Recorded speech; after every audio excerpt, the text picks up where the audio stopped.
Picture a winter night on the Great Plains centuries ago. The wind howls, cutting through the air like a knife, and the ground is dusted with snow. The temperature has plummeted far below freezing, yet inside a conical tent made of animal hides, a Native American family sleeps soundly, their breaths steady and warm. How did they do it? How did Native Americans across diverse landscapes from the icy northern forests to the arid deserts survive bitter winters in tents without freezing to death? This is a story of ingenuity, deep knowledge of the natural world, and a way of life so finely tuned to the environment that it allowed people to thrive where others might perish.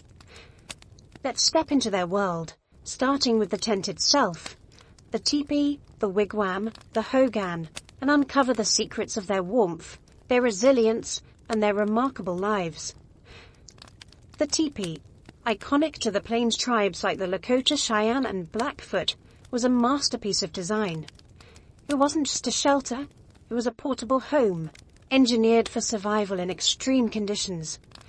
Made from 10 to 20 buffalo hides sewn together with sinew, the teepee's conical shape deflected wind, shed snow, and stood firm against storms. The hides were stretched over a framework of 12 to 20 wooden poles, typically lodgepole pine, which were lightweight yet strong. The base was secured with stakes, and the bottom edge was often banked with earth or snow to block drafts. But the real genius lay in its adaptability. The Lakota could erect a teepee in less than an hour, a critical skill for nomadic people following buffalo herds across the plains. In winter, they added an inner lining of hides, creating a double-walled structure. The air trapped between the outer and inner layers acted as insulation, much like the walls of a modern home. But insulation alone wasn't enough to keep a family warm when temperatures dropped to 20 or 30 degrees below zero. The heart of the teepee's warmth was its fire, carefully positioned at the center. A small, well-tended fire burned through the night, fueled by dry wood like cottonwood or willow, which produced steady heat with minimal smoke. The teepee's smoke hole at top, adjustable with flaps controlled by poles, allowed smoke to escape while retaining heat.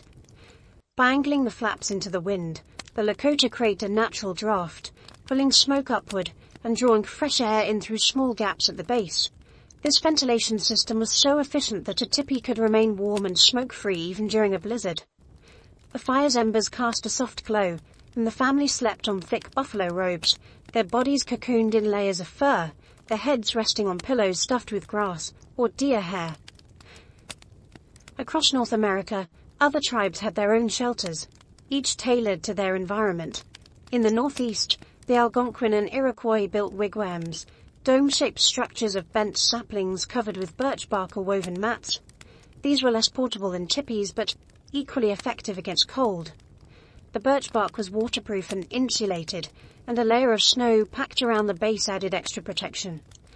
In the southwest, the Navajo constructed hogans, hexagonal or octagonal homes, of logs and earth, with thick walls that retained heat in winter and stayed cool in summer. Each shelter, whether teepee, wigwam, or hogan, reflected a deep understanding of local materials and climate, a testament to the diversity and brilliance of Native American architecture. Now let's talk about something strange and fascinating, the role of dogs in keeping warm. Many tribes, from the plains to the Arctic, relied on dogs not just as companions or hunters, but as living heaters. On frigid nights, dogs curled up beside their owners, sharing body heat. Among the Blackfoot, a family might sleep with 2 or 3 dogs, their furry bodies pressed against children or elders to ward off the chill. Dogs were so valued that some tribes bred specific types for warmth, like the thick-furred Tarleton bear dogs of the Northwest, which were small enough to cuddle but tough enough to survive harsh winters. Imagine drifting off to sleep with the soft breathing of a loyal dog beside you, its warmth blending with the crackle of the fire. But warmth wasn't just about physical survival. It was woven into the spiritual and social fabric of Native American life. The fire in the teepee wasn't merely a heat source. It was sacred. Among the Cheyenne, the fire was seen as a gift from the Creator, a living presence that connected the family to the cosmos. Before sleeping, they might offer a pinch of sage or tobacco to the flames, giving thanks for its warmth. The teepee's interior was a microcosm of the universe, with the smoke hole aligned to the stars, often the North Star, symbolizing guidance and eternity. Sleeping in such a space wasn't just rest, it was a ritual, a moment of harmony with the world. Life in these tents was communal, and sleeping arrangements reflected that. In a Lakota teepee, the family slept in a circle around the fire, their feet pointing toward the center to stay warm. Elders often had the coziest spots, closest to the fire, while children snuggled between adults. The arrangement fostered closeness, both physical and emotional. Stories were told before sleep, tales of trickster coyotes, brave warriors, or the origins of the stars, passing down knowledge and culture. Laughter and whispers filled the air as the fire died down, creating bonds that sustained the community through the harshest winters. One bizarre fact stands out. Some plains tribes, like the Crow, occasionally slept outside their teepees even in winter to toughen their bodies or seek visions. Young men training to be warriors might strip down and sleep on a buffalo robe under the stars, enduring the cold to prove resilience or commune with spirits. This practice, called a vision quest, could last days with no food or shelter, only a robe and a pipe for prayer. Survivors returned with stories of dreams or omens, their endurance earning respect. It's a stark contrast to the cozy teepee, showing how Native Americans balance comfort with a profound respect for nature's challenges. As we linger in this scene, a family asleep in a teepee, dogs curled nearby, a fire glowing softly. Consider the materials that made it possible. Buffalo hides were the cornerstone of plains life, providing not just shelter but clothing, blankets, and even thread. A single teepee required the hides of 10 to 20 buffalo, a reminder of the animal's sacred role.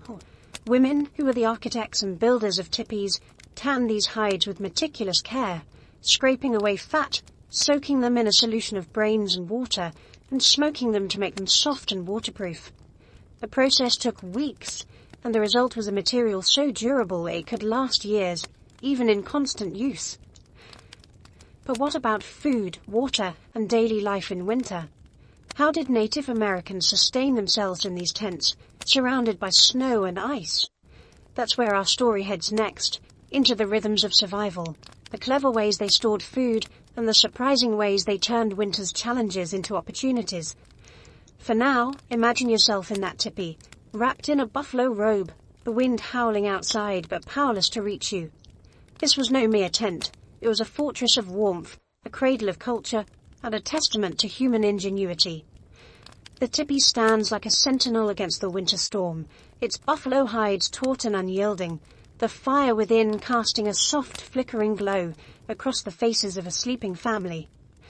But survival in a Native American tent during the brutal cold of winter was not just about staying warm. It was about sustaining life itself. Food, water, and the daily rhythm of tasks had to be carefully managed in a world blanketed by snow, where resources were scarce and every action demanded foresight. Let's step deeper into the heartbeat of Native American life, exploring how tribes like the Lakota, Algonquin, and Navajo kept their families fed, hydrated, and thriving in the depths of winter. Along the way, we'll uncover surprising twists, ingenious techniques, unusual foods, and even a few daring practices that reveal the brilliance and resilience of these people. Food was the cornerstone of survival, and Native Americans were masters of preservation, turning the bounty of summer into provisions for the long, lean months of winter. On the Great Plains, the Lakota depended heavily on the buffalo, a sacred animal that provided far more than just hides for their teepees. A single buffalo could feed a family for weeks, but keeping that meat fresh in the freezing months required remarkable skill. After a successful hunt, women took charge of butchering, using knives crafted from sharpened stone or bone to slice the meat into thin strips. These strips were hung on wooden racks, exposed to the sun and wind, drying into tough, leathery jerky that could last for months. The real magic, though, was pemmican, a high-calorie, nutrient-packed food that was the ultimate survival ration. To make pemmican, women pounded the dried meat into a fine powder, mixed it with melted buffalo fat, and sometimes added dried berries like choke cherries or Saskatoon berries for a touch of sweetness. The mixture was packed into rawhide bags, where it hardened into a dense, portable food that could sustain a family through a blizzard or a warrior on a long journey. A single handful of pemmican provided enough energy to keep a person going for days, and it could last for years without spoiling. Here's a fascinating twist. The Lakota didn't let a single part of the buffalo go to waste. The stomach was cleaned and used as a cooking pot, filled with snow, hot stones, and chunks of meat to create a hearty stew. Bones were cracked open to extract marrow, a rich, buttery substance that was a prized delicacy, packed with fats essential for surviving cold winters. Even the hooves were boiled down to produce glue for binding tools or securing tippy poles. His zero-waste philosophy wasn't just practical, it was deeply spiritual. The Cheyenne told stories of buffalo spirits watching over the people, ensuring every part of the animal was used with respect. To waste any part was to disrespect the buffalo's sacrifice, a belief that shaped their entire way of life. In the northeast, the Algonquin faced a different landscape, with dense forests and fewer large animals like buffalo. Their survival depended on a mix of hunting, fishing, and carefully stored crops. The three sisters, corn, beans, and squash, were the backbone of their diet, cultivated in summer and preserved for winter. Corn was dried on the cob or ground into meal, then boiled into a thick porridge called samp, often sweetened with maple syrup tapped from trees in early spring. Beans were stored in bark containers, sealed with pitch to keep out moisture and pests. Squash was sliced into rings and hung to dry, its vibrant orange flesh turning leathery but retaining its nutrients. These foods were kept in underground caches, dug into the earth and lined with birch bark to protect against frost and hungry animals. The Algonquin were also skilled ice fishers, venturing onto frozen lakes to cut holes with bone chisels and drop nets woven from nettle fibers. Picture a fisherman kneeling on the ice, his breath clouding in the frigid air, pulling a wriggling trout into the pale dawnlight, a small victory against the winter's grip. Water was another challenge in a frozen world. Rivers and lakes often turned to solid ice, and melting snow for drinking water was a slow, labor-intensive process. The Navajo, living in their earth-covered hogans in the southwest, collected snow in tightly woven baskets and melted it over the fire. But they also sought out natural springs, which stayed liquid due to underground heat. The Lakota on the plains sometimes broke ice from streams, carrying it back to the teepee in hide bags to melt near the fire. Here's a curious fact. Some northern tribes like the Cree drank less water in winter, relying instead on the moisture in foods like pemmican, broth, or even fresh meat. Their bodies adapted to conserve water, a survival mechanism honed over generations of living in harsh climates. This adaptation allowed them to focus their energy on gathering food and maintaining warmth, rather than hauling heavy ice or snow. Daily life in winter was a delicate balance of work and rest, with every member of the family contributing to survival. Women rose at dawn to tend the teepee's fire, adding logs of cottonwood or willow to keep the flames steady. They checked the smoke flaps, adjusting them to maintain the draft that kept the air clear. Men ventured out to hunt or check traps, wearing snowshoes crafted from ash wood and sinew to glide over deep drifts.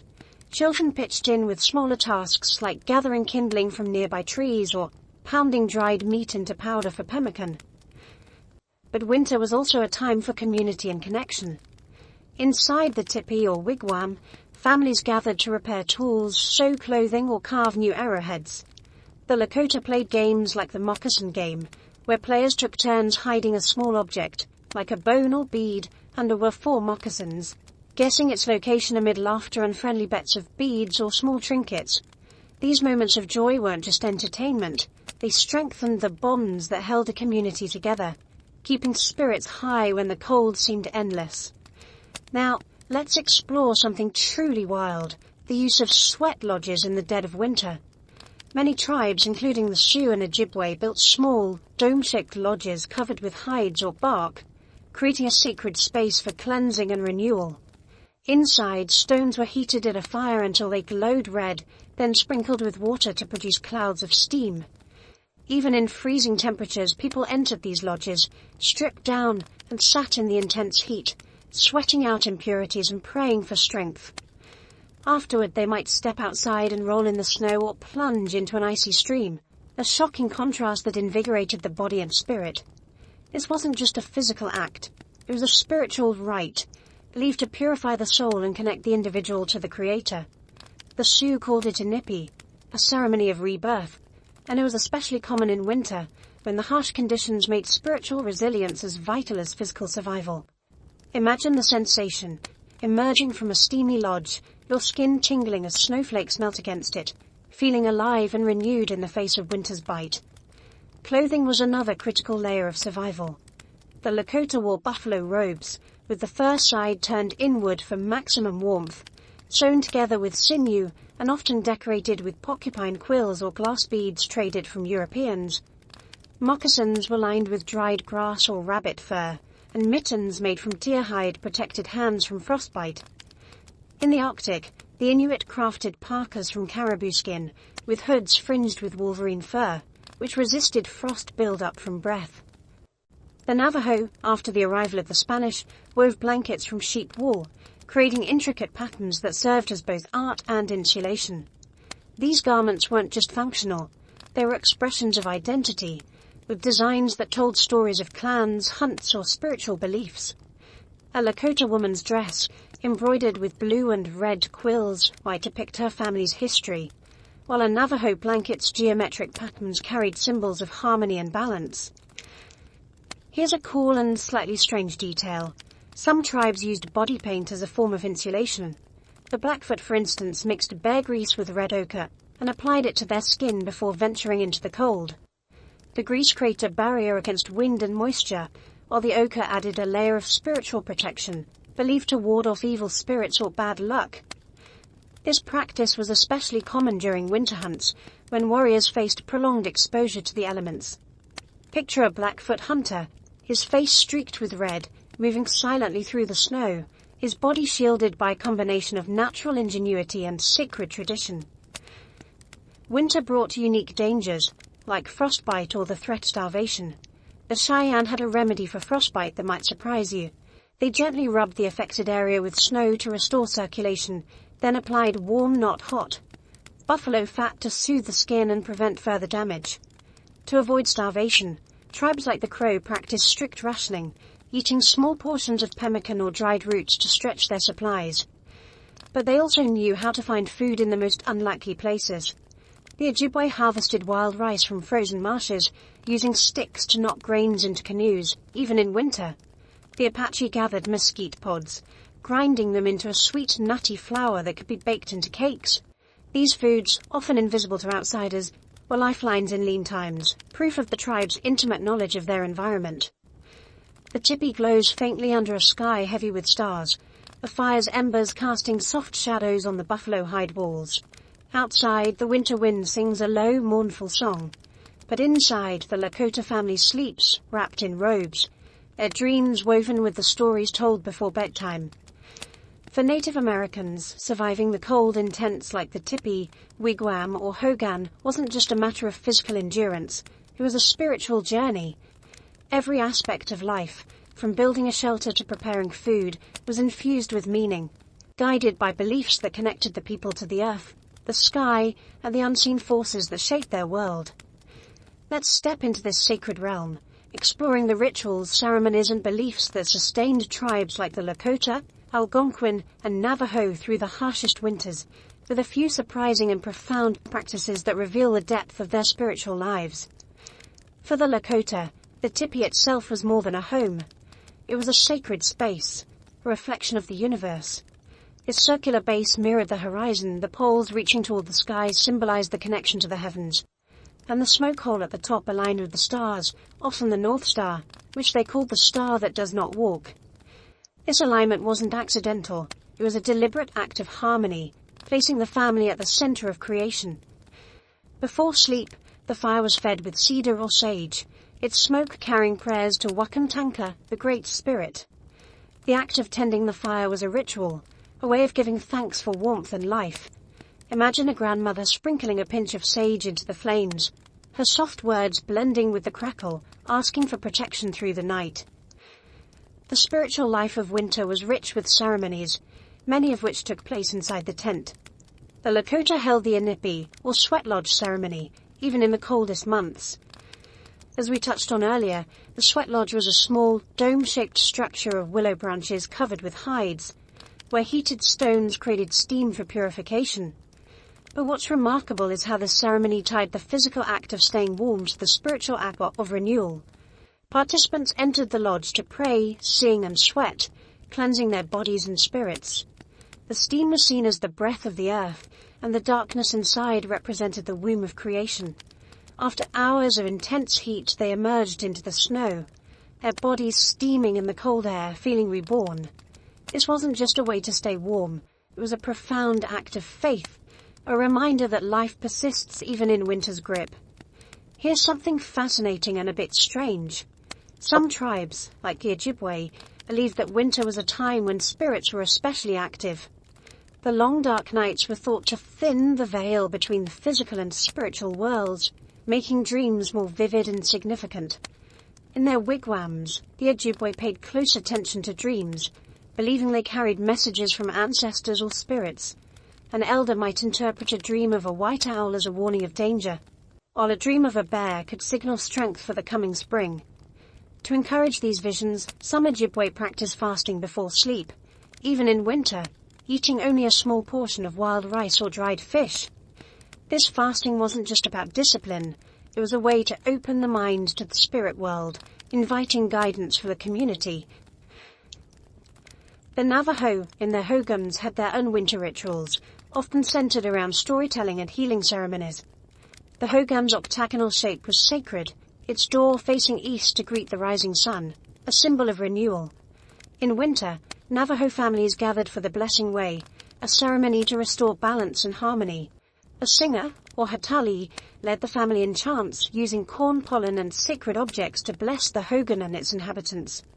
These ceremonies could last days, with intricate sand paintings created on the hogan's floor, depicting stories of creation or healing. The paintings were temporary, swept away after the ceremony, their power absorbed by the participants. Picture a family sitting in the hogan's dim light, the singer's voice rising and falling, the air thick with the scent of juniper and the promise of renewal. One bizarre practice stands out, the use of sacred pipes in winter ceremonies. Among the Lakota, the Changnungpao, or sacred pipe, was a powerful symbol of unity between the people and the Creator. In winter, when travel was difficult, the pipe was smoked in the teepee during councils or prayers, its smoke carrying messages to the spirits. What's unusual is how the pipe was cared for. It was treated like a living being, wrapped in soft hides, and placed in a special bundle when not in use. Some Lakota believed the pipe could influence the weather, and in times of severe storms, a pipe carrier might offer smoke to the thunder beings, asking for milder conditions. This belief in the pipe's power wasn't superstition. It was a deeply held conviction that every action, even smoking, was a conversation with the divine. Winter was also a time for storytelling, and these stories weren't just entertainment. They were a spiritual practice, preserving history and teaching values. In the Algonquin wigwam, elders told tales of Nanabojo, the trickster hero who shaped the world with his mischief and wisdom. These stories often carried lessons about survival, like how to find food in winter or respect the animals that provided it. Children listened wide-eyed as the firelight danced, learning that every creature, from the rabbit to the wolf, had a role in the balance of life.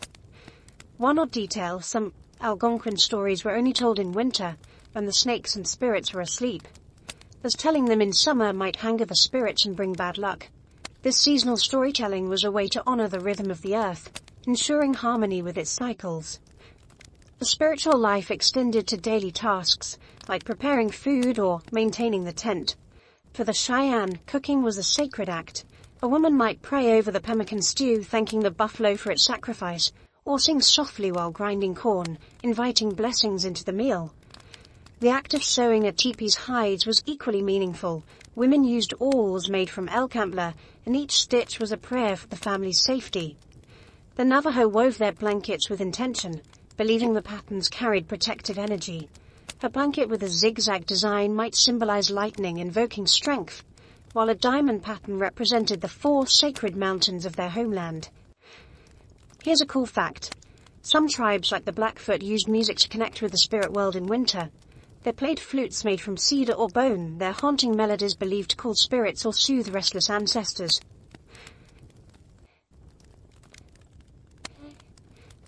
A warrior might play a flute outside the teepee at dusk, his notes blending with the wind, asking for protection through the night. The sound wasn't just beautiful, it was a bridge to the unseen, a way to feel less alone in the vast, frozen landscape. Winter's challenges also inspired unique spiritual practices, like the vision quest mentioned earlier. Among the Crow, young men might leave the teepee to seek visions in the wilderness, sleeping on a buffalo robe with only a pipe for company.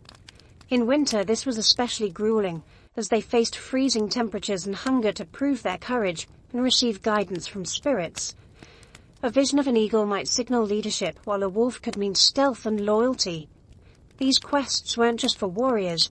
Women, too, sought visions, often near sacred sites like rivers or cliffs, their dreams shaping their roles as healers or leaders.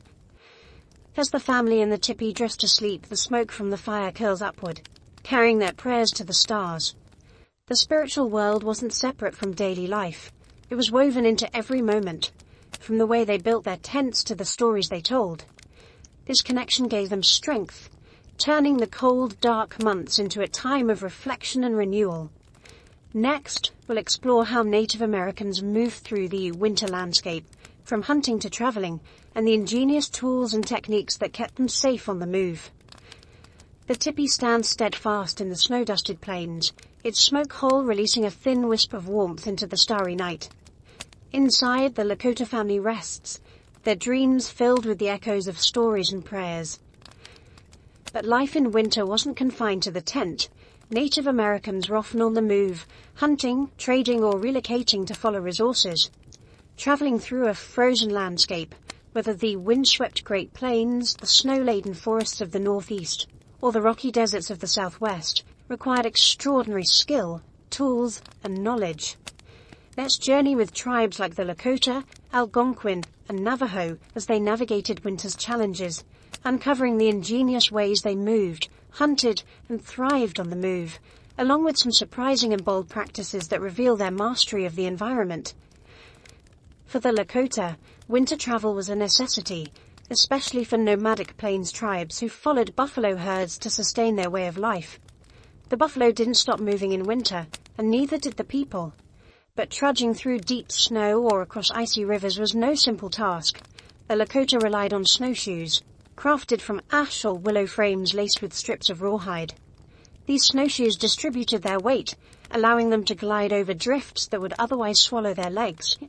Women and children used smaller, lighter versions, while hunters wore larger ones to carry heavy loads of meat or hides. Picture a Lakota hunter, his breath visible in the crisp air, moving silently across a snowfield, his snowshoes leaving faint tracks as he tracks a buffalo herd in the distance. Here's a fascinating detail. The Lakota didn't just walk. They sometimes traveled with travois, a simple but brilliant invention. A travois was made of two long poles, often teepee poles, lashed together at one end and dragged behind a horse or dog. The other ends were spread apart with a platform of hides or netting to carry goods, children, or even elders. In winter, the travois slid easily over snow, reducing the effort needed to transport an entire camp. Before horses arrived with the Spanish in the 16th century, dogs pulled smaller travois, each carrying up to 60 pounds of supplies. The Blackfoot bred sturdy dogs for this purpose, and a family might travel with a dozen, their barks mingling with the crunch of snow underfoot. Hunting in winter was a high-stakes endeavor, and the Cheyenne had a daring technique that stands out. When snow slowed buffalo herds, hunters used the landscape to their advantage in a practice called a buffalo jump. They herded the animals toward a cliff, shouting and waving robes to stampede them over the edge. The fall killed or injured the buffalo, providing a massive haul of meat and hides. Sites like Head Smashed In Buffalo Jump, used by the Blackfoot for thousands of years, show the scale of this method. Piles of bones still remain. What's wild is how hunters prepared. They disguised themselves with wolf or buffalo hides, mimicking the animal's movements to get close without spooking up the herd. Imagine creeping through snow, draped in a buffalo calf's skin, your heart pounding as you guide a thundering herd toward its fate. In the northeast, the Algonquin navigated dense forests blanketed in snow, relying on different tools. Their snowshoes were narrower than those of the plains tribes, designed for maneuverability among trees. They also used toboggans, long, flat sleds made of birch bark or wood, to haul game or supplies. Pulled by hand or dogs, toboggans glided smoothly over snow, perfect for transporting deer or moose killed in winter hunts. The Algonquin were expert trackers, reading subtle signs in the snow, a broken twig, A faint hoofprint or a patch of disturbed frost could lead them to game. Their bows, made from hickory or ash, were strung with sinew which stayed flexible in cold weather, and their arrows were tipped with flint or bone sharpened to pierce thick winter hides. Water travel didn't stop in winter, and here's something surprising. Some tribes like the Ojibwe used frozen lakes and rivers as highways. When ice was thick enough, they walked or slid across, pulling toboggans loaded with furs or dried fish to trade with neighbouring bands. To test the ice, they tapped it with long poles, listening for the deep, solid thud that signaled safety. If a river was only partially frozen, they built temporary bridges from felled logs or packed snow, a risky but necessary feat. The Ojibwe also crafted birch bark canoes for early winter, before waters froze solid, coating the seams with pine pitch to keep them watertight. Picture a canoe gliding through icy slush, paddled by fur-clad warriors, their faces set against the cold as they head to a trading rendezvous. The Navajo in the southwest faced a different kind of winter landscape, arid, rocky, and often dusted with light snow. Their hogums were less portable than teepees, so travel was often for herding sheep, trading turquoise and blankets with neighboring tribes like the Hopi. The Navajo used sure-footed horses introduced by the Spanish to navigate canyon trails, wrapping their hooves in rawhide boots to protect against sharp rocks or ice. They carried water in tightly woven baskets sealed with pitch, a precious resource in a land where springs might freeze. A Navajo rider draped in a wool blanket might travel days to reach a trading post, bartering for corn or tools, their horse's breath steaming in the chill morning air. One bizarre practice stands out: the use of fire signals for communication during winter travel. The Comanche, masters of the southern plains, lit small controlled fires on hilltops, using green wood or wet hides to create thick smoke visible for miles. Different patterns, short puffs or long columns, conveyed messages, like signaling a successful hunt or warning of danger. At night they used flaming arrows shot high into the sky to guide lost travelers back to camp. This system was so effective that a message could travel faster than a runner, coordinating movements across vast snow-covered distances.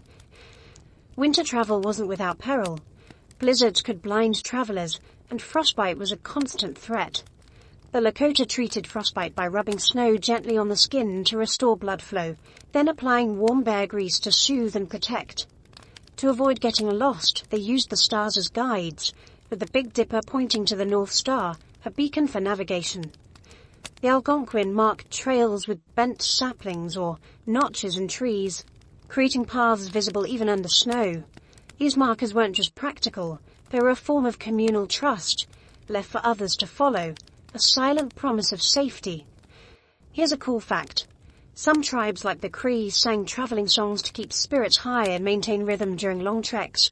These songs, passed down through generations, told of ancestors' journeys or praised the land's beauty. A group of Cree hunters, snowshoes crunching in unison, might sing of a great moose hunt, their voices carrying through the forest, warding off fear and fatigue. The songs weren't loud, they were soft, almost a whisper, blending with the wind as if the land itself joined in. Trade was another reason for winter travel, and Native Americans were skilled negotiators. The Mandan, on the upper Missouri, hosted winter trade fairs in their earth lodges, where tribes like the Hidatsa and Crow exchanged buffalo hides for corn, tobacco, or obsidian. These gatherings were social as well as economic, with feasting, storytelling, and games like shinny, a hockey-like sport played on ice with curved sticks and a bone puck. Imagine the laughter as players slipped and slid, their breath clouding in the cold, while elders bartered nearby, their hands warmed by a fire. As the Lakota hunter returns to the teepee, his travois loaded with buffalo meat, the family stirs, ready to prepare the bounty. The stars overhead guide his path, and the fire's glow welcomes him home. Travel in winter wasn't just about survival, it was a testament to courage, ingenuity, and connection to the land. Next, we'll delve into the social bonds that held these communities together, from marriage customs to communal hunts, and the surprising ways winter strengthened their ties.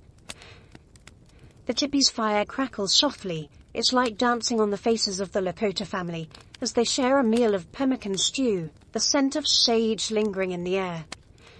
Outside, the winter night presses close, but inside there's warmth, not just from the fire, but from the bonds of community that hold the people together. For Native Americans, winter wasn't a time of isolation. It was a season to strengthen social ties, forge alliances, and celebrate the connections that sustained them through the cold.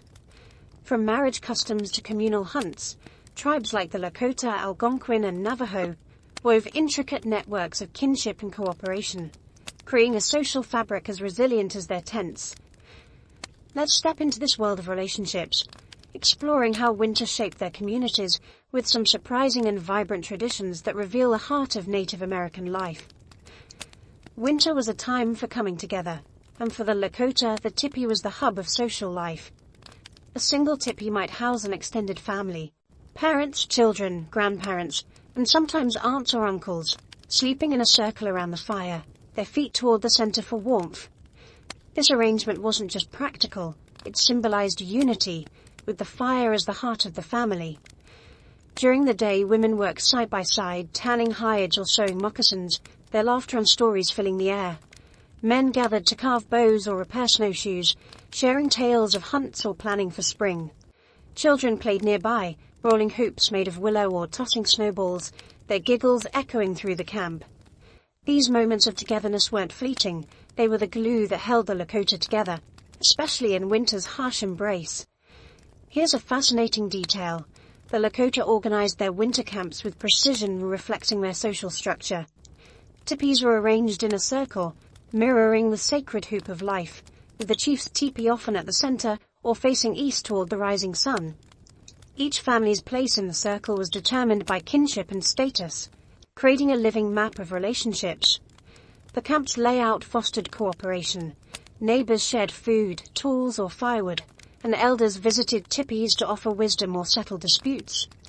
This communal spirit was vital in winter, when a single family might struggle alone but a camp could thrive together. Marriage was a key bond, and winter was a prime time for courtship among many tribes. For the Cheyenne, winter camps brought young people together, as families stayed closer than in the nomadic summer months. Courtship was subtle and respectful, often involving music. The young Cheyenne man might play a cedar flute outside a woman's teepee at dusk, his melodies a quiet declaration of interest. If she stepped outside to listen, it was a sign she was open to his suit. Parents played a role too, ensuring matches strengthened alliances between families or bands. Marriages were celebrated with feasts even in winter, with pemmican cakes and roasted deer shared among the camp. What's surprising is how some Cheyenne couples marked their union. They might exchange intricately beaded belts, each bead a prayer for their future, sewn by the bride's mother over weeks by the firelight. The Algonquin, in their wigwams, had their own winter courtship traditions, and here's something wild. They sometimes held blanket dances to bring young people together. In a large wigwam, unmarried men and women wrapped themselves in blankets and danced in a circle, their faces partially hidden. As the drumbeat quickened, they swapped blankets, revealing their partners in a playful, flirtatious game.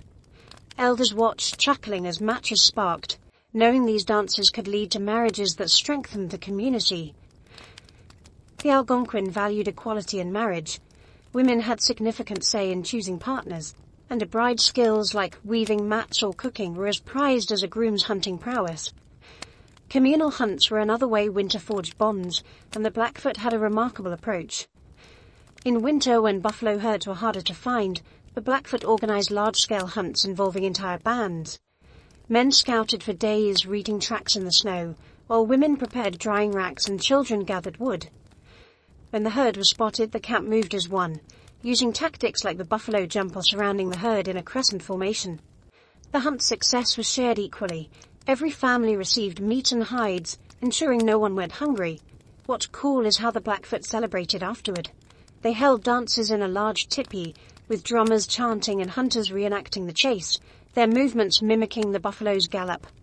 These dances weren't just celebration, they honored the buffalo's spirit, ensuring future hunts would be fruitful. The Navajo, in their hogans, strengthened ties through winter trading and kinship networks. Winter was a time to visit distant relatives, traveling to other hogans to share news or barter goods like wool blankets or turquoise jewelry. These visits weren't casual, they followed strict protocols of hospitality. A guest was offered food like mutton stew or fry bread, before any business began, and hosts might sleep on the floor to give visitors the best bedding. Kinship was sacred to the Navajo, with clans tracing descent through mothers. A winter visit might include a ceremony to welcome a newborn into the clan, with songs and corn pollen blessings. Here's a strange fact. Some Navajo believe that hosting guests in winter brought good fortune, as the act of sharing warmth and food pleased the holy people, their spiritual beings. One bizarre tradition stands out. The Lakota's giveaway ceremonies, often held in winter to reinforce community ties. When a family experienced a milestone, like a marriage, a child's naming, or a warrior's return, they gave away possessions, like blankets, horses, or beaded moccasins, to others in the camp. This wasn't about charity, it was about balance, ensuring wealth and resources circulated. A chief might give away his finest horse to a poorer family, earning respect for his generosity. Imagine the scene, a teepee packed with people, the fire blazing as gifts are passed with smiles and songs, the camp growing stronger with every exchange. Winter also brought challenges to social harmony, like disputes over resources or space in cramped camps. The Ojibwe had a clever solution. They used talking circles to resolve conflicts. In a wigwam, a feather or pipe was passed around, and only the holder could speak, ensuring everyone was heard. Elders guided the circle, drawing on stories or proverbs to find common ground. This practice wasn't just practical, it was spiritual, rooted in the belief that harmony pleased the Creator. A resolved dispute might end with a shared meal, like fish soup, sealing the peace. Here's a cool detail. Some tribes, like the Crow, used winter to teach children social roles through games. One game, called Snow Snake, involved sliding polished sticks across ice or snow, competing for distance. Boys and girls played together, learning teamwork and precision, skills vital for hunts or crafts. Elders watched, praising effort over victory, teaching that cooperation was more important than competition. These games were a way to pass down values, ensuring the next generation carried the community's strength. As the Lakota family settles into their robes, the teepee filled with the soft hum of a lullaby sung by a grandmother. The camp outside is quiet, its teepees glowing like lanterns in the snow. Winter didn't weaken their bonds, it forged them stronger, through shared work, rituals, and moments of joy. Next, we'll explore how Native Americans cared for their bodies and minds in winter, from healing practices to mental resilience, and the surprising ways they stayed healthy in such harsh conditions. The teepee's fire glows steadily, its warmth wrapping the Lakota family in a cocoon of comfort as the winter night deepens outside. The scent of burning cedar mingles with the earthy aroma of buffalo robes, and the soft breathing of sleeping children fills the air.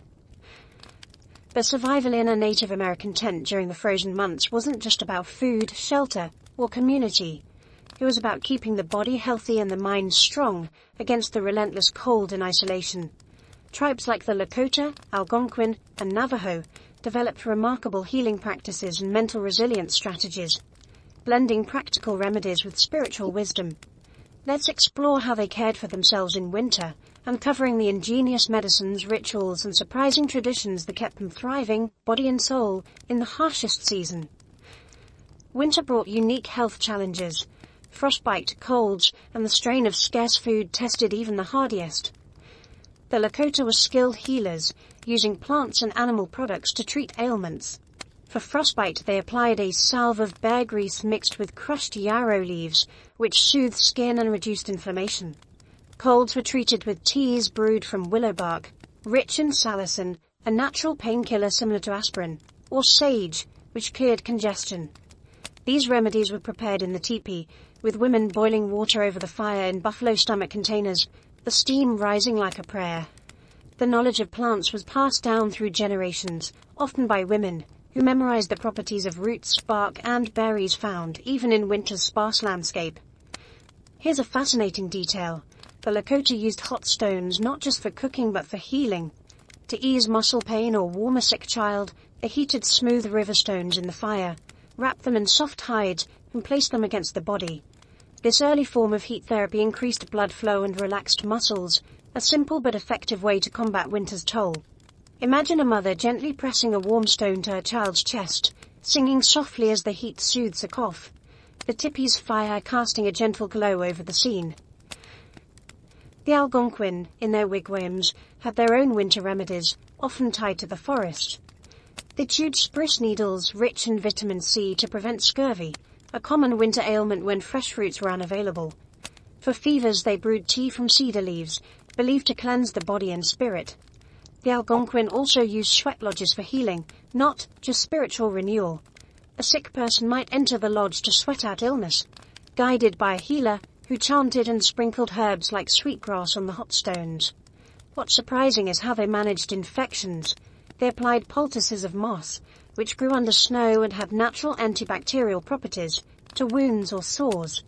This moss, soft and green, was gathered from frozen streams, a testament to their ability to find life in winter's grip. The Navajo, in their wigwams, took a holistic approach to health, blending physical and spiritual care. Their healing ceremonies, like the Night Way, were held in winter to restore balance or hozo to a person's life. A singer led chants over several nights, creating sand paintings that depicted healing stories from Navajo cosmology. Participants drank teas made from sagebrush or juniper berries, believed to purify the blood. Here's a strange fact. Some Navajo healers used sucking to treat illness, gently sucking on the skin over an affected area to remove negative energies, followed by spitting into a bowl of ash. This ritual, though unusual to outsiders, was a powerful act of faith, reinforcing the patient's connection to the community and the holy people.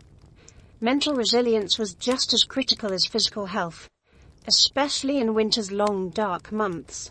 The Lakota fostered mental strength through storytelling, which wasn't just entertainment, but a way to teach courage and hope. Elders told tales of heroes like White Buffalo Calf Woman, who brought the sacred pipe and taught the people to endure hardship. These stories reminded listeners that winter, like all challenges, was temporary, part of the cycle of life. The Lakota also practiced meditation-like reflection by the fire, focusing on gratitude for warmth, food, and family. This mindfulness helped ward off despair, keeping spirits high even when snow piled high outside. The Ojibwe had a unique way to combat winter's mental strain: dream-sharing circles.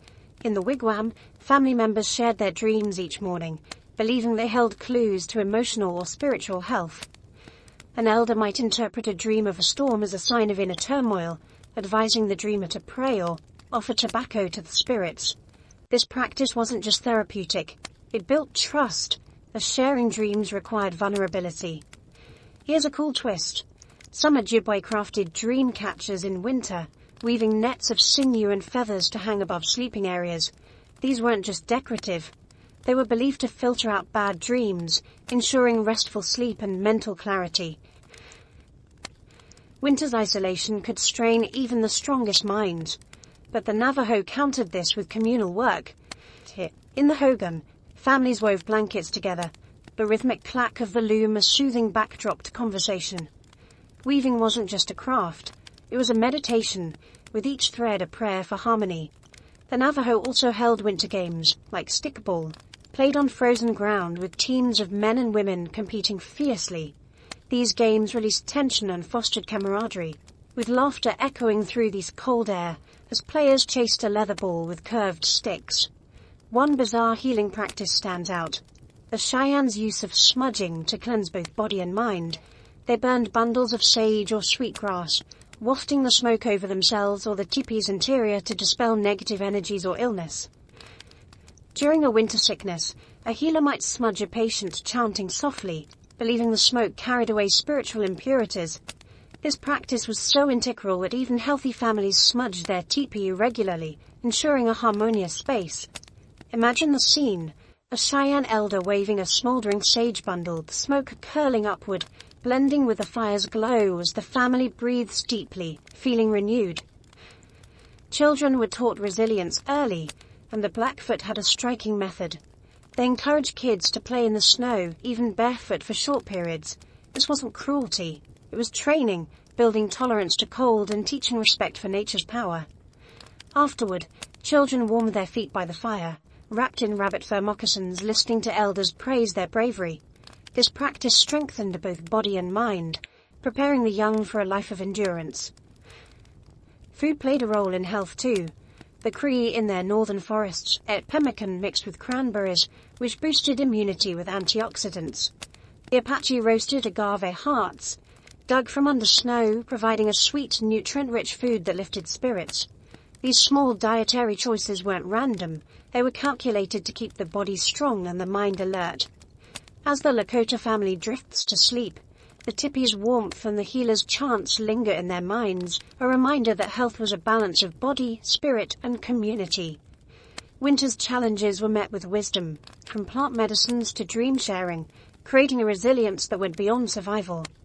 Next, we'll explore how Native Americans adapted their tents and tools to specific winter environments, from the plains to the Arctic, and the surprising innovations that made their lives possible. The teepee's buffalo hides ripple gently in the winter wind, a fire inside casting a steady warmth that holds the Lakota family in its embrace. Outside, the Great Plains stretch under a blanket of snow, but the teepee stands as a testament to human ingenuity, perfectly suited to its environment. Yet, Native American tribes across the continent, from the frozen forests of the northeast to the arid canyons of the southwest, faced wildly different winter landscapes, each demanding unique adaptations in their shelters and tools. The Lakota's teepee, the Algonquin's wigwam, the Navajo's hogan, and even the Inuit snow houses were masterpieces of design, tailored to specific climates and resources. Let's journey across these diverse regions, exploring how Native Americans crafted their tents and tools to conquer winter, with some surprising innovations and clever techniques that reveal their deep connection to the land. On the Great Plains, the Lakota's teepee was a marvel of portability and warmth, designed for a nomadic life in a land of extreme weather. The buffalo hides covering the teepee were not just durable but carefully prepared to resist winter's bite. Women tanned the hides using a mixture of buffalo brains and water, scraping away fat with bone tools until the hides were soft and pliable. After tanning, the hides were smoked over a fire of sagebrush or cottonwood, which made them waterproof and resistant to cracking and freezing temperatures. This process took weeks, but the result was a material that could withstand blizzards and sub-zero winds. The teepee's conical shape was equally ingenious.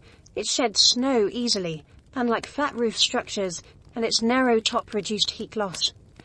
In winter, the Lakota added an extra layer of hides inside, creating an insulated air pocket that trapped warmth like a modern double-walled tent. Here's a fascinating twist. The Lakota adjusted their teepees based on wind direction. By shifting the smoke flaps with external poles, they could angle the opening to draw smoke upward while pulling fresh air in from the base, maintaining a cozy, smoke-free interior.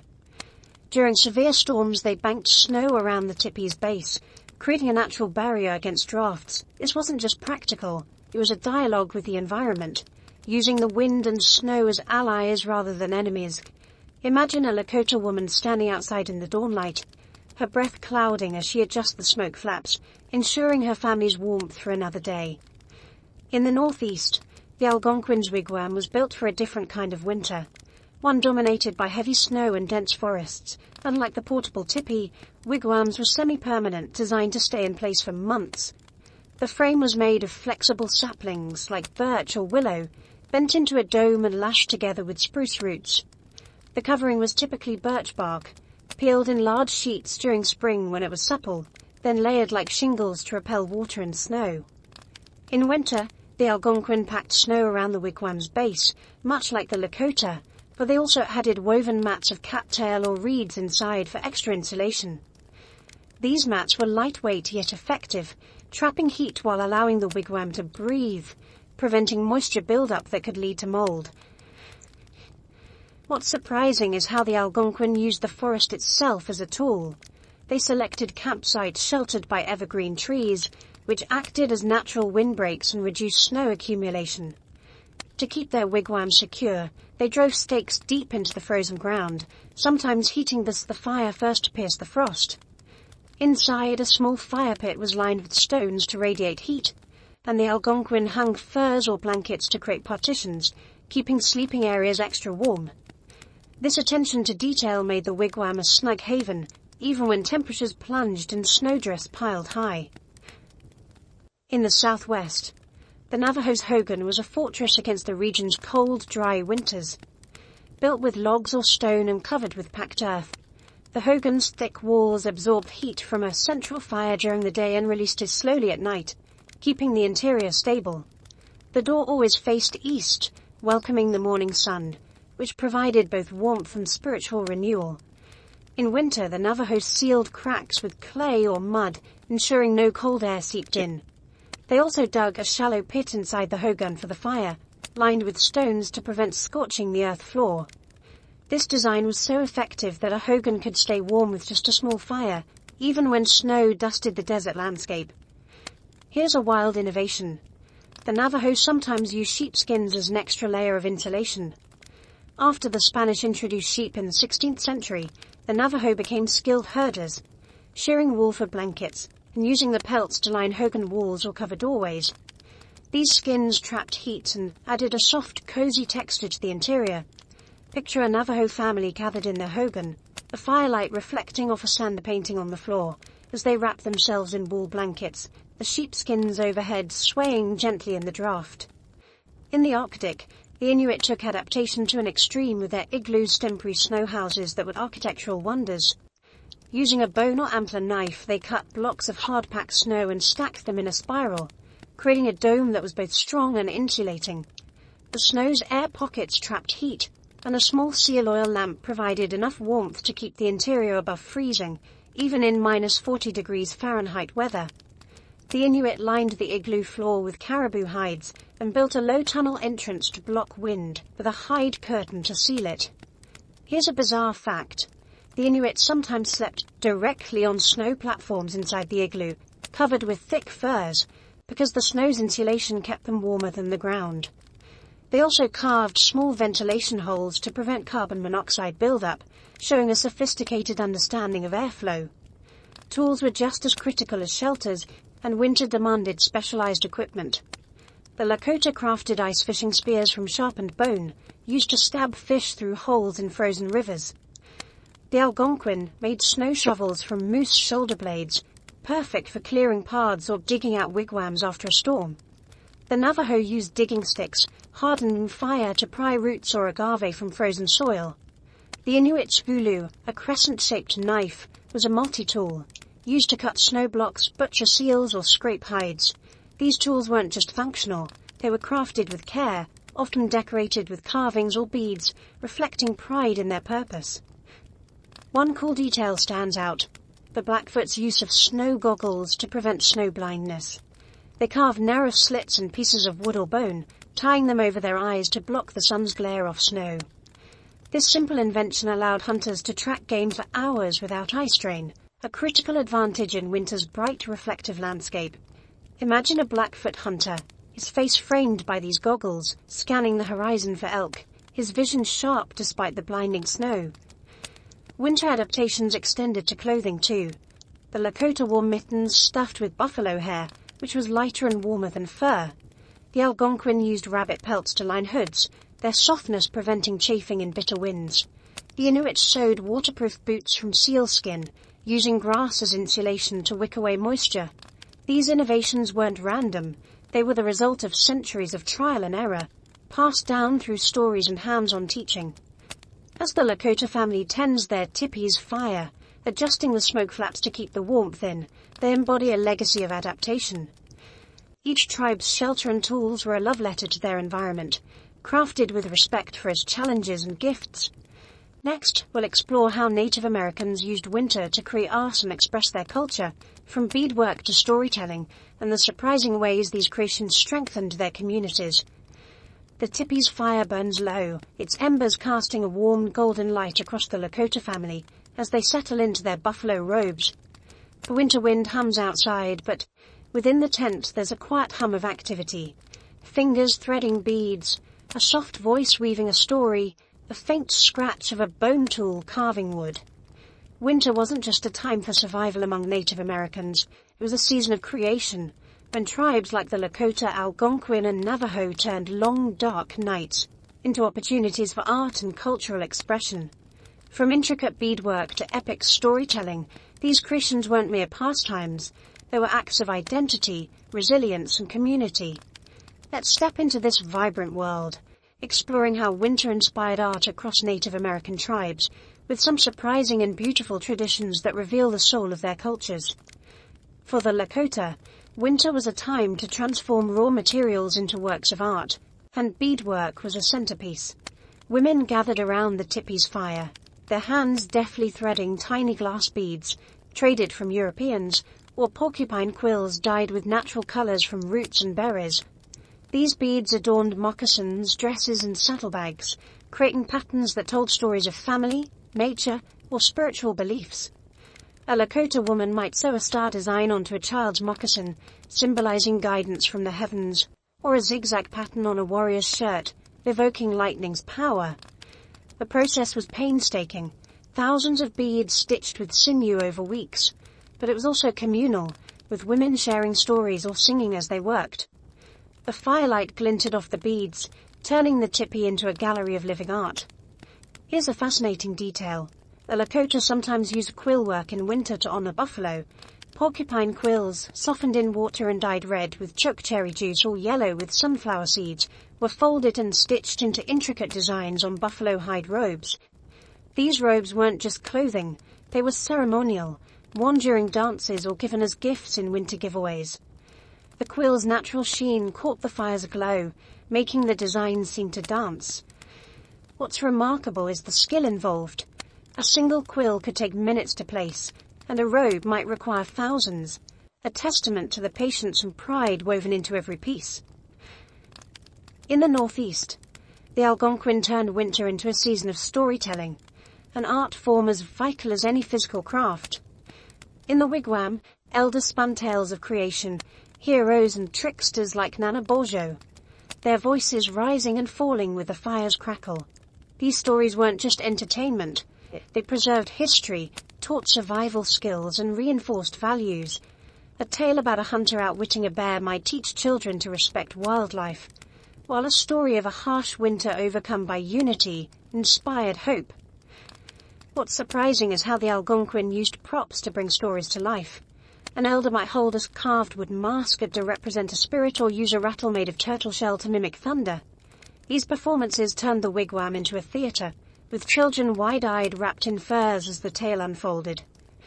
The Algonquin also crafted in winter, creating baskets from ash splints or birch bark. Women split ash logs into thin strips, soaking them in warm water heated by the fire to make them pliable. These strips were woven into intricate patterns, some resembling waves or stars, and used to store food or carry kindling. Baskets weren't just functional. They were art, often traded or given as gifts. Here's a cool twist. Some Algonquin baskets were dyed with walnut hulls or blueberries, colors chosen for their spiritual meaning. Black for strength, blue for the sky. A basket might take days to weave, its maker singing softly, infusing it with intention. In the Southwest, the Navajo's hogan was a workshop for weaving, an art form that reached its peak in winter. With herding and planting paused, Navajo women spent hours at their looms, crafting wool blankets and rugs from sheep introduced by the Spanish. The loom, a simple frame of cedar poles, was set up inside the hogan, where the fire's warmth kept fingers nimble. Using natural dyes, indigo for blue, cochineal for red, or sagebrush for green, they wove geometric patterns symbolizing mountain, lightning, or the four directions. These textiles were both practical, used as blankets or saddle covers, and sacred, believed to carry protective energy. A weaver might pray as she worked, asking for harmony in each thread. Here's a wild fact. Navajo weavers intentionally included a spirit path in their rugs, a small deliberate break in the pattern, often a thin line leading to the edge. This path allowed the weaver's spirit to escape the rug, preventing it from being trapped in the creation. Imagine a Navajo woman pausing her loom, her eyes tracing the spirit path, ensuring her work honors both art and spirituality. These rugs were so valued that they were traded across tribes, their vibrant designs a currency of culture. In the Arctic, the Inuit turned winter's darkness into a canvas for carving.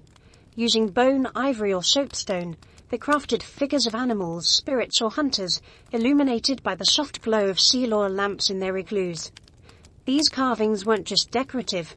They told stories or served as amulets, believed to bring luck or protection.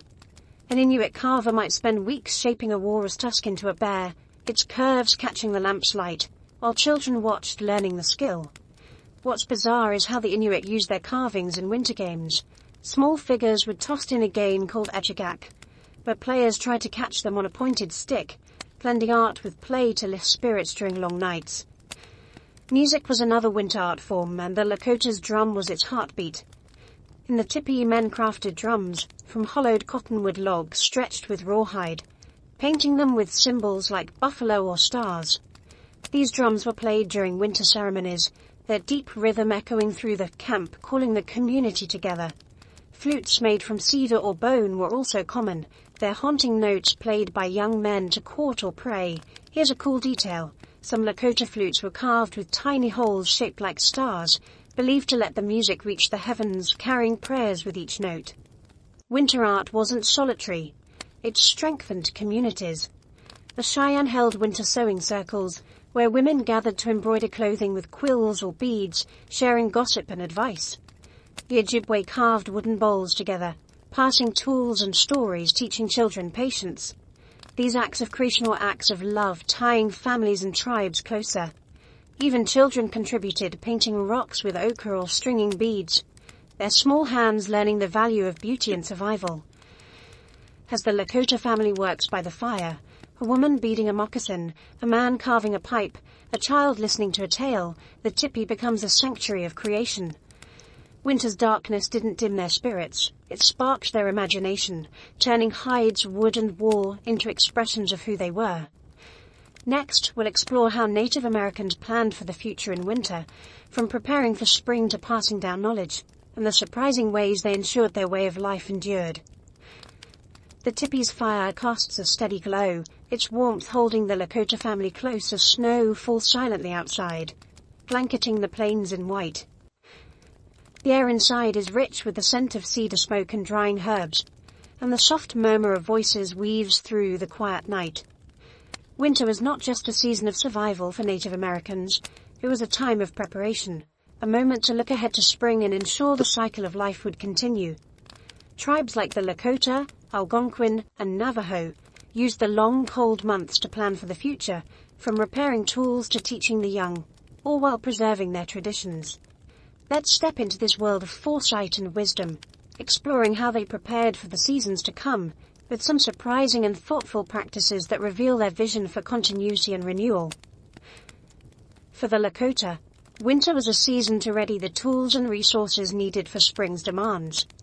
Inside the teepee, men sharpened arrowheads, chipping flint or obsidian into razor-sharp points, testing them by firelight to ensure precision for the coming hunts. Women repaired buffalo robes, stitching tears with sinew and reinforcing seams to withstand another season of wear.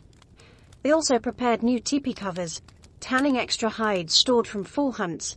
This work wasn't rushed, it was deliberate, with each stitch or chip a step toward future security. The Lakota knew spring brought buffalo migrations and planting, so they stockpiled pemmican, checking rawhide bags for spoilage and repacking them with fresh fat to keep them airtight.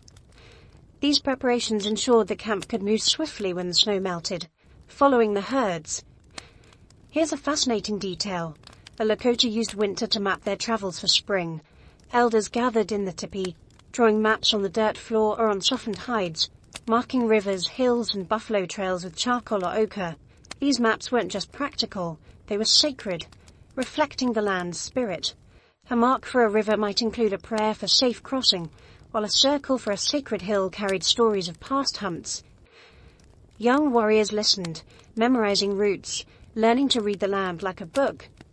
This planning wasn't solitary, it was communal, with the entire camp sharing knowledge to ensure everyone thrived in the new season. In the northeast, the Algonquin used winter to prepare their wigwams and tools for spring's wet forests. They reinforced wigwam frames, tightening lashings of spruce roots and replacing worn birch bark panels. Women wove new nets from nettle fibers, essential for spring fishing, soaking the fibers in warm water by the fire to keep them pliable. Men crafted new snowshoes or repaired old ones, knowing spring's slashy snow would demand sturdy gear. The Algonquin also checked their food caches buried underground, to ensure corn, beans and squash were still edible. If supplies ran low, they planned spring planting, selecting the best seeds from dried corn cobs stored in bark containers sealed with pitch. What's surprising is how the Algonquin used winter to teach children about spring's tasks. In the wigwam, elders guided young ones in making small fish traps from willow branches, showing them how to weave tight enough to catch minnows. These lessons were hands-on, with children practicing by the fire, their small fingers learning skills that would feed the community. Elders also taught planting songs, rhythmic chants that timed the sowing of corn to ensure even rows. These songs weren't just practical, it was spiritual, honoring the earth's fertility and preparing the young for their role in the cycle. In the southwest, the Navajo prepared for spring inside their hoogums, focusing on their herds and fields. Winter was a time to repair corrals, using stones or logs to reinforce pens for sheep, which would lamb in spring. Women carded wool from winter shearing, spinning it into yarn for weaving blankets to trade when warmer weather brought visitors. Men carved planting sticks, hardened in the hogan's fire, to dig furrows for corn and beans. The Navajo also planned their spring ceremonies like the Blessing Way to ensure good harvests. They prepared sacred items, corn pollen, turquoise beads, or eagle feathers, storing them in hide pouches to protect their power. Here's a wild fact. Some Navajo buried small offerings, like cornmeal or a polished stone, under the hogan's floor in winter, believing it would bless the land for planting. This act connected the family to the earth, ensuring spring's abundance. Teaching the next generation was a key part of winter planning, and the Lakota had a striking method, mock hunts. In the teepee or outside in the snow, elders guided children in reenacting buffalo hunts, using sticks as spears and a rolled hide as the buffalo. Boys and girls learned to move silently, mimicking hunters, while elders corrected their stance or aim. This wasn't just play, it was training, embedding skills for spring hunts. The Cheyenne took this further, holding storytelling contests where children retold legends, judged by elders for accuracy and flair. The winner might receive a beaded bracelet, a prize that carried pride into the new season. Here's a cool tradition. The Ojibwe used winter to craft memory sticks, small wooden rods carved with symbols to record important events or plans. An elder might notch a stick to mark the number of days until spring or carve a fish to remind the band of a key fishing spot. These sticks were shared in the wigwam, passed around as elders explained their meaning, ensuring the community's knowledge endured. Some sticks were buried in spring, a symbolic planting of wisdom for future generations. Winter planning also involved spiritual preparation. The Lakota held pipe ceremonies in the teepee, smoking the changnungpa to ask for guidance in the coming season. The smoke, rising through the teepee's smoke hole, carried prayers for strong buffalo herds or safe travels. The Algonquin performed the shake tent ceremony, where a shaman entered a small tent to commune with spirits, seeking visions of spring's weather or game locations. These rituals weren't just hopeful, they were strategic, aligning the community with the land's rhythms. One bizarre practice stands out, the Blackfoot snow counting ritual. To prepare for spring migrations, elders counted snowfalls, believing the number predicted the timing of the thaw. A winter with many light snows suggested an early spring, prompting earlier travel plans, while heavy snows meant a longer wait. This practice, rooted in observation, helped the Blackfoot time their moves to coincide with buffalo migrations. Imagine an elder standing outside the teepee, marking a stick for each snowfall, his eyes scanning the sky for clues to the future. As the Lakota family works by the fire, sharpening tools, weaving nets, teaching children, the teepee hums with purpose. Winter was a time to look forward, to mend and plan, ensuring spring brought renewal, not struggle. Their preparations were a blend of practicality and spirituality, a balance that kept their way of life vibrant. Next, we'll explore how Native Americans celebrated winter itself, from festivals to rituals, and the surprising ways they found joy in the cold. The teepee's fire glows with a steady warmth, its light flickering across the Lakota family as they gather close, their voices soft with laughter and song. Outside, the winter night wraps the plains in a quiet hush, the snow sparkling under a crescent moon. For Native Americans, winter wasn't just a season to endure, it was a time to celebrate, to find joy in the cold and darkness through festivals, rituals, and shared moments of connection. Tribes like the Lakota, Algonquin, and Navajo transformed the harshest months into opportunities for gratitude, renewal, and community, filling their tents with music, dance, and stories. Let's immerse ourselves in this vibrant world, exploring how they honored winter with traditions that were as joyful as they were meaningful, uncovering some surprising and spirited practices that reveal the heart of their celebrations. For the Lakota, winter was a time for communal gatherings that turned the teepee into a stage for celebration. One of their most cherished events was the Winter Feast, held in a large teepee decorated with painted hides depicting buffalo hunts or starry skies. Families brought dishes like pemmican stew, roasted deer, or dried choke cherry cakes, sharing food to honor the camp's unity. The feast began with a prayer to Wakantanka, the Great Spirit, giving thanks for the buffalo, the fire, and the strength to endure the cold. Drummers played, their rhythms echoing through the snow, while dancers in beaded regalia moved in circles, their steps mimicking the cycle of seasons. Children joined in, their small feet stumping, learning the dances that carried their culture forward. Here's a fascinating detail. The Lakota held a turtle dance in winter, a ritual to honor resilience. The turtle with its sturdy shell symbolized survival through hardship, and dancers wore turtle shell rattles on their legs, creating a rattling rhythm as they moved. The dance wasn't just symbolic, it was practical, keeping bodies warm through movement and spirits high through laughter.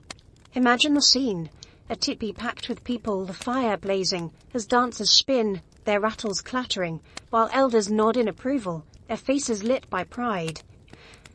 In the northeast, the Algonquins celebrated winter with the midwinter ceremony, a multi-day event held in a large wigwam or longhouse. This ceremony marked the turning of the seasons, a time to thank the spirits for survival and pray for spring's return. The wigwam was adorned with evergreen boughs, their fresh scent filling the air, symbolizing life amid the cold. A central fire burned brightly, and participants offered tobacco or cornmeal to the flames, their prayers rising with the smoke. Storytellers took center stage, recounting tales of creation or the trickster Nana Bojo, while drummers and singers added rhythm and soul. What's surprising is how the Algonquin included games in the ceremony. One game, called the snowball toss, saw children and adults hurling snowballs at targets made of woven reeds, laughing as they missed or scored, the play fostering unity across generations. The Navajo, in their hogans, celebrated winter with the Ye'i Bachi'i, or nightway ceremony, a 9-night ritual that could occur in the cold months. This ceremony was both a healing rite and a celebration, bringing families together to restore balance and honor the holy people. The hogan was transformed with sand paintings, their intricate designs of stars or Yei figures glowing in the firelight. Singers chanted for hours, their voices weaving stories of creation, while dancers in masks reenacted the deeds of sacred beings. Families shared meals of mutton stew or fry bread, the act of eating together reinforcing kinship. Here's a wild twist. During the nightway, some participants stayed awake all night singing and praying, believing the sleepless vigil strengthened their connection to the spiritual world. Picture a hogan filled with song, the air thick with juniper smoke as the community unites in a marathon of devotion. One bizarre celebration stands out. The Cheyennes' Arrow Renewal ceremony, held in winter to prepare for spring hunts. In a large teepee, warriors brought their arrows, placing them before a medicine man, who blessed them with sage smoke and prayers. The arrows were then renewed by refletching them with new eagle feathers or sharpening their points, ensuring they were ready for the season ahead. What's odd is how the ceremony ended. The warriors fired their arrows into the air outside the teepee, aiming for the stars, believing the shots carried their hopes for success to the heavens. This blend of practicality and spirituality turned a simple task into a sacred act, binding the community to its purpose. Music was a cornerstone of winter celebrations, and the Blackfoot had a striking tradition, the Sundance preparation songs. Though the Sundance itself was a summer event, winter was when singers practiced its sacred songs in the teepee, teaching them to the young. The songs, accompanied by rawhide drums, told of the sun's power and the people's gratitude for its return. Children learned by listening, their voices joining the chorus, ensuring the tradition lived on. Here's a cool fact. Some Blackfoot singers used song sticks, small carved batons, to keep rhythm, tapping them against the drum or ground, their clicks blending with the music like a heartbeat. Winter celebrations also included games that brought joy and warmth. The Ojibwe played shinny, a hockey-like game on frozen lakes, using curved sticks to hit a bone puck across the ice. Men, women and children joined, slipping and laughing, their breath clouding in the cold. The game wasn't just fun, it built teamwork and endurance, skills vital for spring hunts. The Navajo played a winter game called Shoe Game, where players hid a small object in a moccasin, guessing its location amid songs and teasing. These games turned long nights into moments of connection, the laughter echoing through the snow. Children were central to winter celebrations, learning culture through play. The Lakota taught kids to make snow effigies, small figures of animals or spirits sculpted from snow, then painted with berry juice. These weren't just crafts, they were lessons in storytelling, as children explained their creations to elders. The Algonquin held story circles, where children retold legends, earning praise or small gifts like beads for their efforts. These activities were frivolous. They ensured traditions endured, passed from one generation to the next. As the Lakota family joins the winter feast, their voices rising in song, the teepee pulses with life.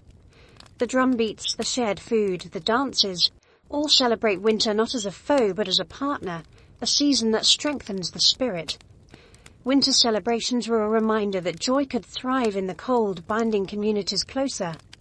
Next we'll explore how Native Americans connected with the natural world in winter, from reading the land to honoring its creatures, and the surprising ways they lived in harmony with their environment.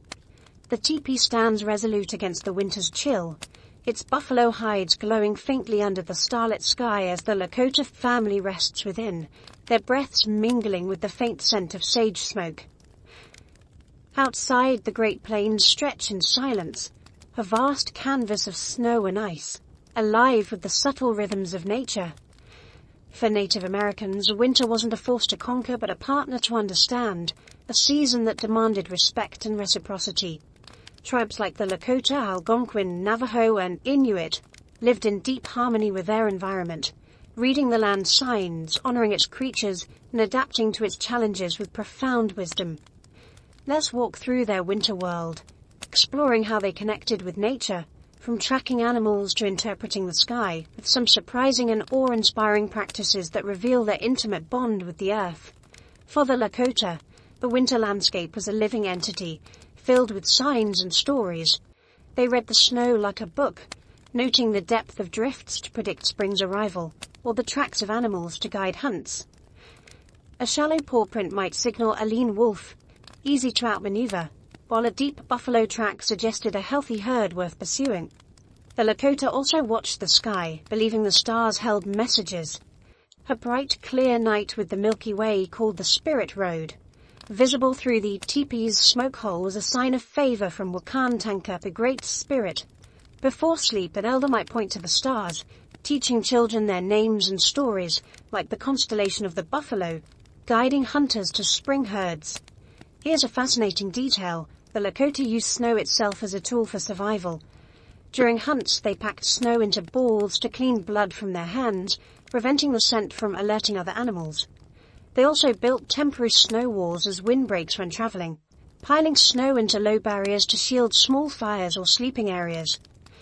This ingenuity turned winter's abundance into an ally, a resource as vital as wood or hides. Imagine a Lakota hunter, his hands red with cold, shaping a snow wall by firelight, his breath steaming as he prepares a safe camp under the open sky. In the northeast, the Algonquin thrived in snow-laden forests, their wigwams nestled among evergreens that whispered secrets of the land. They were masters of tracking, reading subtle signs, a broken twig, a scuff in the snow, or a tuft of differ caught on bark, to find game. Their respect for animals was profound. Before a hunt, they offered tobacco to the animal's spirit, asking forgiveness for taking its life. This wasn't mere ritual, it was a pact, ensuring the animal's sacrifice sustained the people without disrupting nature's balance. In the wigwam, hunters shared stories of successful hunts, thanking the deer or moose, their voices low to honor the creature's gift. What's surprising is how the Algonquin used trees as winter guides. They tapped maple trees in late winter, collecting sap for syrup, a sweet boost to their diet. But they also read trees for navigation, noting how moss grew thicker on the north side, or how branches leaned under prevailing winds, pointing the way home. Elders taught children to recognize these signs, turning a walk through the forest into a lesson in survival. Picture an Algonquin child bundled in furs touching the rough bark of a pine, learning to find north by the moss's green shadow, her eyes bright with discovery. In the southwest, the Navajo lived in harmony with a stark, arid winter landscape, their hogans rooted in the earth like extensions of the land itself. They revered the 4 sacred mountains that framed their homeland, believing each held a spirit that guided their lives. In winter they offered corn pollen to these mountains, praying for protection and a fruitful spring. The Navajo also watched animal behavior to predict weather. Coyotes howling closer to camp signaled a coming storm, while birds flocking early meant a mild spell. This knowledge shaped their plans, from herding sheep to timing spring planting. Inside the hogan, her grandmother might teach her grandson to read these signs, pointing to a distant peak as she explained its sacred name. Here's a wild practice. The Navajo used song trails to connect with the land. During winter travels, they sang specific songs tied to landmarks, rivers, cliffs, or mesas, each melody a map that guided them through the desert. These songs weren't just navigation aids, they were prayers, thanking the land for its guidance. A Navajo herder, leading sheep through snowy canyons, might sing of a red rock spire, his voice steady, blending with the wind as he follows a path etched in memory. In the Arctic, the Inuits' connection to nature was perhaps the most profound, as their survival depended on a landscape of ice and snow. Their igloos, built from snow blocks, were not just shelters but expressions of harmony with the environment. They hunted seals through breathing holes in the ice, waiting patiently for hours, reading the water's ripples to time their strike. The Inuit honored the seal's spirit, offering a sip of fresh water to its mouth after the kill, believing this ensured the animal's soul returned to the sea, promising future hunts. This respect extended to the ice itself. Elders taught that the sea ice had a voice, creaking or groaning to warn of thinning or cracking, guiding hunters to safety. One bizarre fact stands out. The Inuit used animal bones as weather predictors. A walrus rib, hung outside the igloo, would bend slightly in humid air, signaling an approaching storm, while a dry, stiff bone meant clear skies. This practice, honed over centuries, allowed the Inuit to plan hunts with precision. Imagine an Inuit hunter, his face weathered by cold, checking a bone's curve before venturing onto the ice, his trust in nature's signs absolute. The Lakota also honored animals in winter through rituals like the buffalo dance, performed in the teepee to ensure strong herds in spring. Dancers wore buffalo hide masks, their movements mimicking the animal's gait, while drummers chanted of the buffalo's strength. This wasn't just celebration, it was a plea for harmony, a vow to hunt with respect. Similarly, the Ojibwe held winter ceremonies to honor fish, burning cedar in the wigwam and offering prayers to the water spirits, ensuring fish returned to their lakes. Here's a cool twist. The Blackfoot used snow paintings to connect with nature. They mixed ochre with melted snow, painting symbols, bison, stars, or rivers and snowbanks near their teepees. These temporary artworks, washed away by the next storm, were offerings to the land, thanking it for its gifts. Children joined in, learning to mix colors and draw, their laughter mingling with the wind as they created fleeting masterpieces. As the Lakota family sleeps, the teepee's smoke curls toward the stars, a silent prayer for harmony with the land. Their connection to nature wasn't just survival, it was a way of life, a dance with the earth's rhythms that made winter a season of respect and wonder. Next, we'll explore how Native Americans faced winter's greatest challenges: storms, scarcity, and the unknown, and the surprising resilience that carried them through. The teepee stands as a beacon in the swirling snow, its buffalo hides taut against the howling wind, the fire within casting a defiant glow across the Lakota family. The winter night is fierce, a reminder of nature's power, yet the family sleeps soundly, their trust in their shelter and skills unshaken. For Native Americans, winter brought not only beauty and opportunity, but also its greatest trials: blizzards, scarcity, and the unpredictability of the unknown. Tribes like the Lakota, Algonquin, Navajo, and Inuit faced these challenges with extraordinary resilience, blending practical ingenuity with spiritual strength. Let's walk through their world one final time, exploring how they overcame winter's fiercest moments, with some surprising and inspiring practices that reveal the depth of their courage and wisdom. On the Great Plains, the Lakota knew blizzards could strike without warning, burying teepees in snow and cutting off access to food or wood. To prepare, they stockpiled firewood in late fall, stacking cottonwood or willow logs near the teepee, covered with hides to keep them dry. During a storm, they stayed inside, conserving energy by eating small portions of pemmican and keeping the fire low to stretch fuel. The teepee's design was their greatest ally. Its conical shape shed snow, and the smoke flaps, adjusted from inside with poles, maintained ventilation even in gale-force winds. Women reinforced the teepee's base with extra snow, packing it tightly to block drafts, turning the storm's own weapon into a shield. Here's a fascinating detail. The Lakota used storytelling to endure long blizzards. Trapped in the teepee for days, families gathered around the fire, elders spinning tales of legendary warriors or tricks to coyotes to keep spirits high. These stories weren't just distractions, they were lessons in resilience, reminding listeners that their ancestors survived worse. Children, huddled in buffalo robes, listened wide-eyed, their fears eased by the rhythm of the elder's voice and the fire's steady crackle. Imagine the scene, a teepee glowing like a lantern in the storm, its occupants bound by stories, undaunted by the wind's roar. In the northeast, the Algonquin faced heavy snowfalls that could collapse wigwams or trap families inside. Their solution was proactive maintenance before storms. Men climbed onto wigwams to clear snow with wooden scoops, preventing the birch bark roof from buckling. They also dug narrow paths between wigwams, connecting the camp like a network of tunnels, allowing neighbors to share food or check on elders. When food ran low, the Algonquin relied on their underground caches of corn and beans, carefully rationed to last until spring. If starvation loomed, they ventured out on snowshoes to hunt rabbits or partridges, using snares made from sinew to avoid wasting arrows. What's surprising is how the Algonquin used communal singing to face scarcity. In the wigwam, families sang hunger songs, slow, mournful chants that acknowledged their hardship while affirming their unity. These songs, passed down through generations, weren't about despair. They were about hope, promising that the earth would provide again. An elder might lead the song, her voice steady as children joined in, their small voices blending with the wind outside, a collective vow to endure. In the southwest, the Navajo confronted winter's scarcity in a land where snow was light, but resources were sparse. Their hogans with thick earth walls shielded them from cold, but food shortages were a constant threat.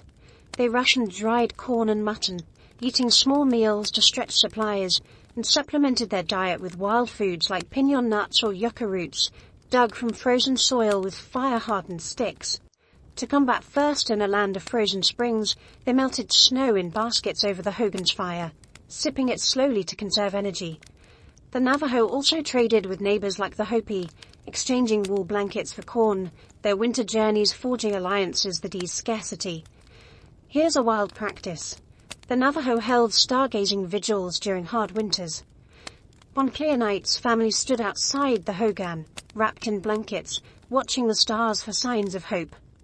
A bright Venus or a meteor shower was seen as a message from the holy people promising relief. Elders taught children the stars' names and stories, turning a moment of hardship into a lesson in faith. Picture a Navajo family, their faces upturned to the sky, their breath clouding in the cold, finding strength in the cosmos above. In the Arctic, the Inuit faced winter's ultimate challenge, a landscape of unrelenting ice and darkness. Blizzards could last weeks, and seal hunts were perilous when visibility dropped to zero. The Inuit built igloos with precision, ensuring the snow blocks were tightly packed to withstand wind, and used seal oil lamps to maintain warmth, carefully rationing oil to last through storms. When food was scarce, they ate raw seal liver, rich in vitamins, or chewed strips of frozen fish. Their bodies adapted to extract every nutrient. To navigate in whiteouts, they tried rawhide lines between igloos or marked paths with bone stakes, ensuring hunters could find their way home. One bizarre fact stands out. The Inuit used ice windows to face winter's challenges. They cut thin sheets of clear ice from frozen lakes, fitting them into igloo walls to let in light while keeping out cold. These windows allowed hunters to watch for polar bears or auroras, signs of danger or hope. An Inuit family, sitting by the lamp's glow, might glance through the ice window, seeing the northern lights dance, a reminder that beauty persists even in hardship. Spiritual strength was as vital as physical endurance, and the Lakota's vision quests, even in winter, were a testament to this. A young warrior might leave the teepee to seek guidance in the snow. Fasting and praying for days is only shelter a buffalo robe. Surviving the cold was a test of will, and the visions he received of eagles or ancestors gave him courage to face any challenge. The Cheyenne, too, leaned on spirituality, smudging their teepees with sage during storms to cleanse fear and invite protection. Here's a cool twist. The Blackfoot used snow signals to coordinate during crises. When a blizzard separated hunters from camp, they built small snow mounds in patterns, circles for safety, lines for distress, visible when the storm cleared. These signals, taught to every child, ensured no one was lost, a quiet act of community in the face of chaos. As the Lakota family wakes to a calmer dawn and the storm past, they step outside, the snow glittering under the rising sun. The teepee stands unbroken, a symbol of their resilience.